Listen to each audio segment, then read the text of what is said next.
Hey everyone, welcome to Tax and Accounting Tips, short videos designed to get you a bigger tax refund, protect you from loss, or just give you peace of mind that if the IRS comes knocking at your door, you've done things right.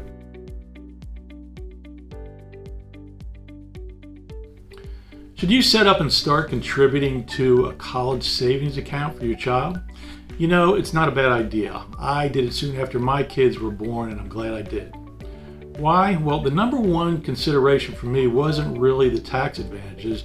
It was the fact that I got on a system where the money was drafted out of my checking account each month and transferred into the kids' savings account. It was forced savings. I started out with just $150 per month, and when they were young, and upped it to $300 per month when they were in middle school, and I was pretty sure they were going to college. Now, the tax advantages are there too, but to me it was just icing on the cake.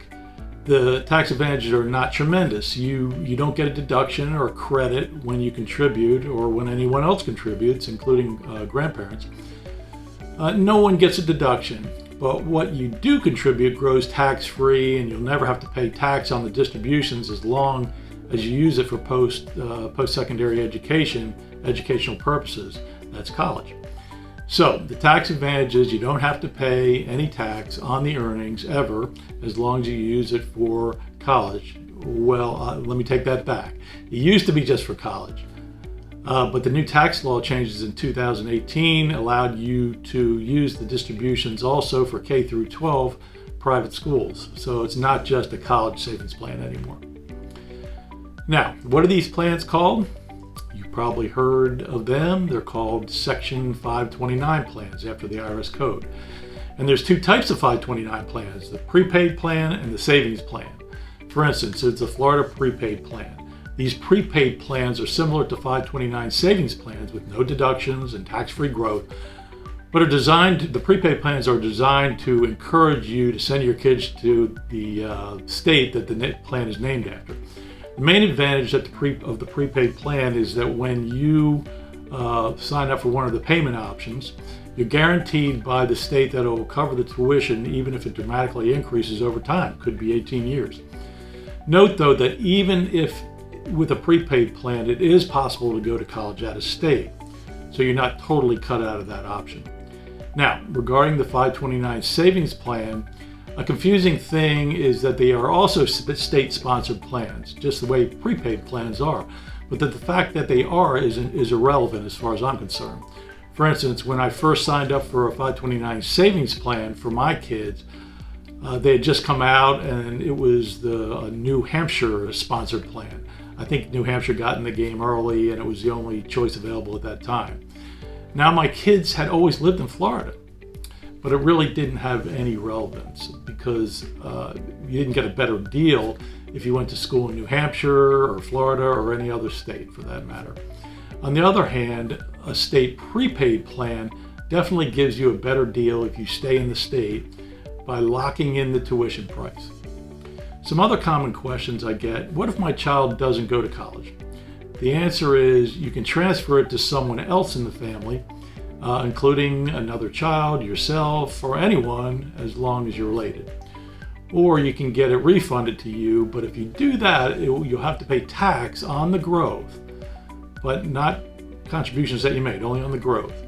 And you'll have to pay a 10% penalty on top of that also on the growth. Another question: can I lose money in one of these plans? Answer is, in the Florida prepaid plan, no. You pay a lump sum or a monthly amount up front, and you're guaranteed it will pay the future cost of tuition and some other costs.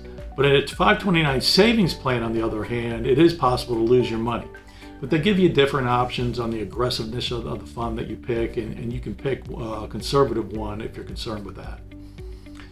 Another question: what does a plan cover? Answer: both type of plans cover tuition, of course, but the Florida prepaid plan does not cover room and board. You'll need to get a separate Florida dormitory plan for that. A 529 savings plan, on the other hand, covers tuition, room and board, transportation, athletic and health fees, special needs, a lot of stuff. Finally, where do I go to get on one of these plans? Answer: you can sign up for a 529 savings plan at many different financial institutions. Ask your financial planner. I actually signed up for mine at Fidelity and just by going to their website. For a Florida prepaid plan, I believe you have to go to myfloridaprepaid.com to enroll. Which one do I like better? Well, I chose the savings 529 plan and it worked well for me. One of my kids took more of her savings than I had saved up for her, and the other kid took less than his savings, and I was able to transfer the money between those two to equal things out at no cost to me. But I've also had friends who went with the Florida prepaid plan, and they were very happy with that. I think the important thing is pick a plan and start savings now, however you want to do it. Because when the kids are young, you have time on your side, and it'll make things easier when the kids graduate from high school and you have to come up with it then. If you're a grandparent, encourage your son or daughter to set up a plan for the grandkids so you can contribute to help out. Well, thank you for watching today, and I hope this little tip was useful to you. If it was, please forward it on to someone who might be able to use this information and put in a good word for us. Thanks and have a great day.